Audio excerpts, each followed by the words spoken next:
ভারতে মুসলমানদের উপর যে অন্যায়ের পাহাড় চলছে সেটা লুকানোর কিছুই নেই। কিছুদিন আগেই আসামে দেখা গেল বুলডোজার চালিয়ে মুসলিমদের ঘরবাড়ি গুঁড়িয়ে দেওয়া হচ্ছে। গুজরাটে মুসলিম যুবককে গাছের সঙ্গে বেঁধে মারল হিন্দুত্ববাদীরা, আর পুলিশ পাশে দাঁড়িয়ে হাসল। উত্তরপ্রদেশে আদালতের নির্দেশ ছাড়া মাদ্রাসায় হানা দিয়ে ক্লাস বন্ধ করে দেওয়া হলো।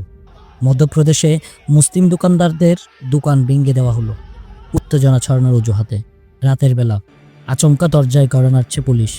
ভেতরে ভয়, বাচ্চারা কাঁপছে, মা চিৎকার দিচ্ছে, বাবা হাত জোর করছে, ভুল কিছু করিনি সাহেব, মাদ্রাসা চালাই, দান করা জমিতে। জবাব আসে, চুপ, অবৈধ মাদ্রাসা, এখনই তালা লাগবে। আর সকালে হেডলাইন, উত্তরাখণ্ডে একসাথে 170টি মাদ্রাসা বন্ধ। বাইরে থেকে দেখে মনে হয় সরকারের সিদ্ধান্ত, নিরাপত্তার জন্য পদক্ষেপ। কিন্তু ভেতরে ভেতরে যা ঘটছে তা শুধু মাদ্রাসা নয়, একটা জাতির পরিচয়, ইতিহাস আর ধর্মকে মুছে দেওয়ার পরিকল্পনা। এর নাম ওয়াকফ বিল।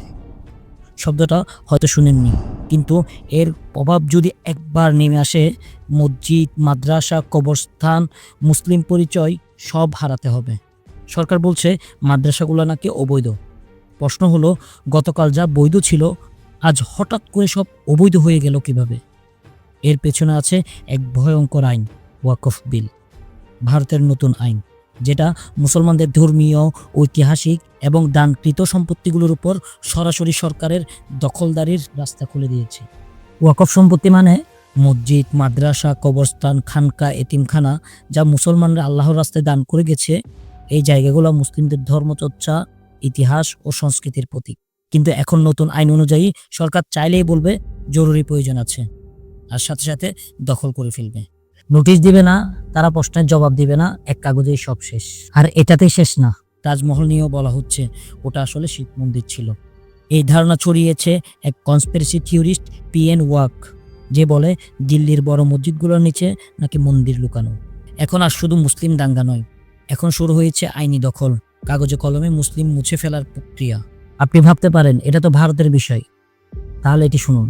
মিয়ানমার বলছে রোহিঙ্গারা বাংলাদেশি, ভারতের আসাম বলছে লাখ লাখ মুসলিম বাংলাদেশি। আজ ভারতের মুসলমানদের পরিচয় মুছে গেলে আগামীকাল সেই ঠেলা আমাদের ঘাড়েও আসবে। এই ওয়াকফ বিল একটি ধর্মীয় সম্প্রদায়ের শিকড় কেটে ফেলার অস্ত্র।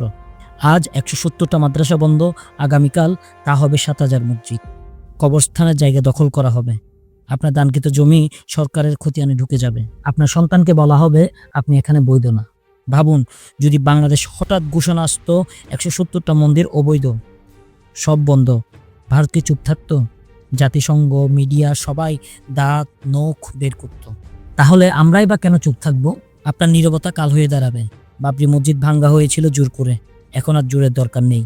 আইন করে, কলমে, কাগজে, শিলমোহর সব শেষ হয়ে যাবে।